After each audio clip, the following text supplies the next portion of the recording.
Most physical therapists think that better clinical skills will get them more patients. They're wrong. Meet our client Ben. A year ago, he was overworked, underpaid, and treating friends out of his garage just to make ends meet. He knew that he was a great physical therapist, but he wasn't sure if going all in on his side hustle was even possible or would give his young family the security that they needed. Fast forward 6 months, he's running a $25,000 a month cash practice while having so much time for his young family and hunting, he actually feels guilty. So what changed? Marketing. And in this video, I'm going to show you the exact system that helped more than 500 physical therapists launch profitable cash physical therapy side hustles and how you can do it too.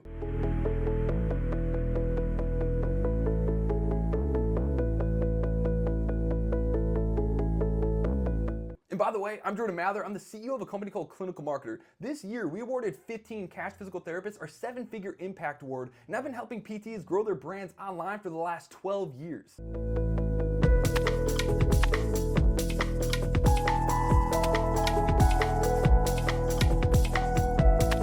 If you've ever felt like you're grinding to get patients, stick around. This is going to change everything. Here's the truth. It's not clinical skills that make you successful in cash physical therapy. It's not even sales skills. These are more like prerequisites. Here's why. If you're great clinically but have no patients, you're not helping anybody. If you're great at sales but have no leads, you're not selling to anybody. But with great marketing, you don't even need strong sales skills because patients come already convinced that they want to work with you. If you've been stuck under $10,000 a month, chances are you're making one of two mistakes. Number one, nobody knows you exist. Your patient acquisition system is completely broken.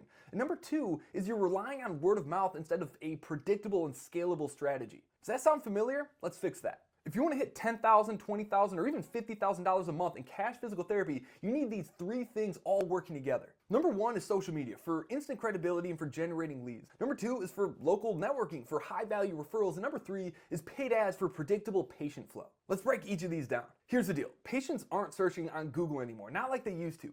36% of consumers are now using Instagram as a search engine, and 72% if you only count Gen Z and below. That means they're finding physical therapists the same way that they're finding restaurants or hairstylists, by scrolling. So how do you make sure that they're finding you? Step number one is owning one platform, Instagram. A lot of physical therapists don't even exist on social media, or if they do, they're wasting time trying to be on Facebook, LinkedIn, YouTube, and TikTok all at once. Don't do that. Master Instagram first. Step number two, create content that sells for you. Forget random trendy posts. Short form education video is the king in 2025. If a picture is worth 1,000 words, a video is worth 1,000 pictures. Patients book based on trust, and video builds trust 10 times faster than anything else. Here's some examples for you. Instead of posting things like why you should see a physical therapist, here are 3 exercises that will save you from back pain surgery one day, or why your knee pain won't go away after your runs and what you should do about it.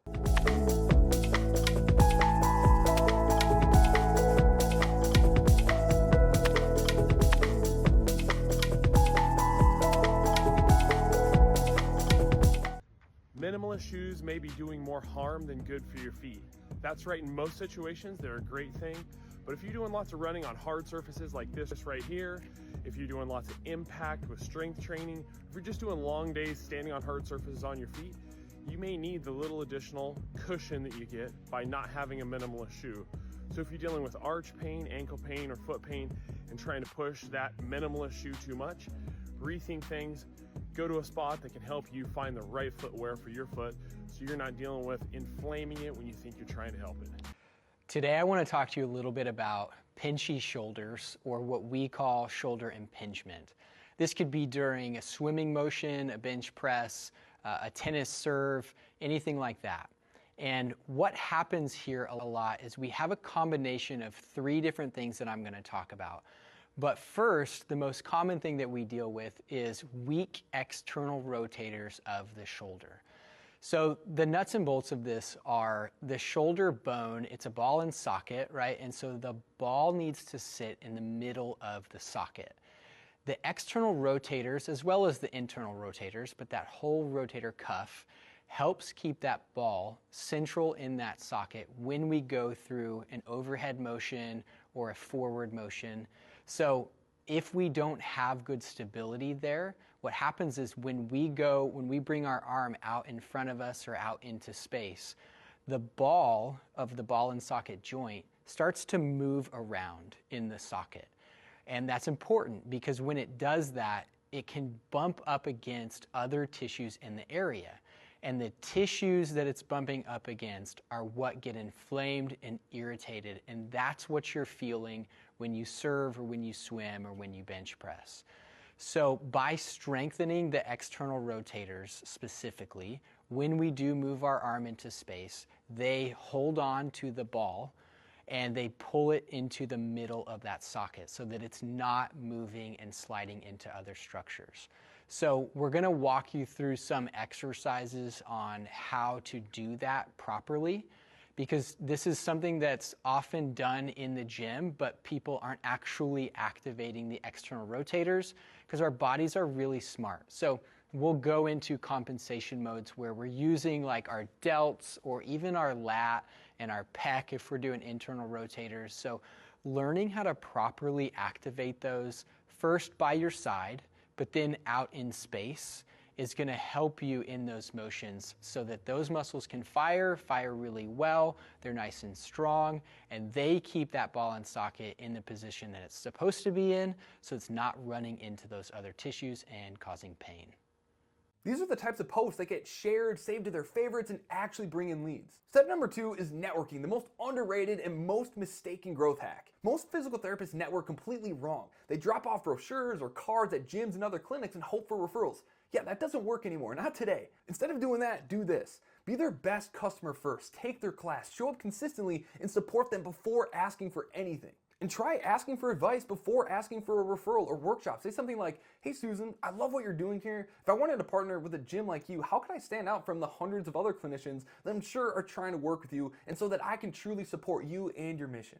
Try making them the hero. Help them grow their business and they'll naturally want to refer to you. Here are a few examples. You can partner with the local gym by offering free injury screens on Saturdays, and then after that, ask how you can continue to serve them and recommend a workshop based on the issues that you discovered during the injury screens. After that, then promote a workshop and offer to do it for their coaches so that they can elevate their skills and serve their members at an even higher level. Okay, building goodwill with the coaches is one of the best things that you can do, because now you can get referrals from them each and every day. Local networking is all about providing value and gradually ascending the referral relationship to the next level rather than repeatedly doing the same workshop where relationships can go stale. If you want consistent new patients without relying on word of mouth or workshops, paid ads are an absolute game changer that have transformed the lives of hundreds of our clients. Here's what to do. Run short form video ads on Facebook and Instagram. Target the right audience, local people struggling with pain or runners or new moms or CrossFitters, and then make a low barrier offer to those who already watched your content. Things like free injury screens, discounted evals, or free workshops, whatever your offer is. Here's an example. One of our clients, Nora, spent $1,000 on Instagram ads and booked 20 new patients in a single month and closed more than $25,000. That's a 25.5x return on her ad spend.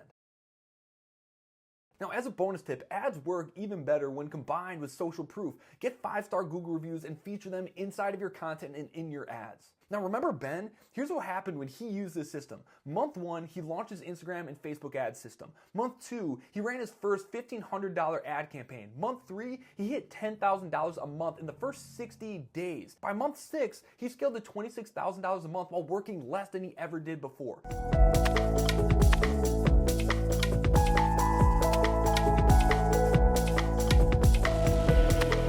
Now the best part? He spent 0 time chasing patients. They come to him and he only does networking now when he feels like it. If you want the same results, start with just one of these 3 strategies. This system is designed to help you reach $10,000 to $20,000 a month as a cash physical therapist faster and easier than you ever thought you could. Now comment scale below if you're serious about growing and scaling your cash practice. Now if you're still watching this and wondering what comes next, watch this next video where I break down the exact strategy that we're using to sell 1 to 2 premium cash packages each and every day. Click to watch the video now.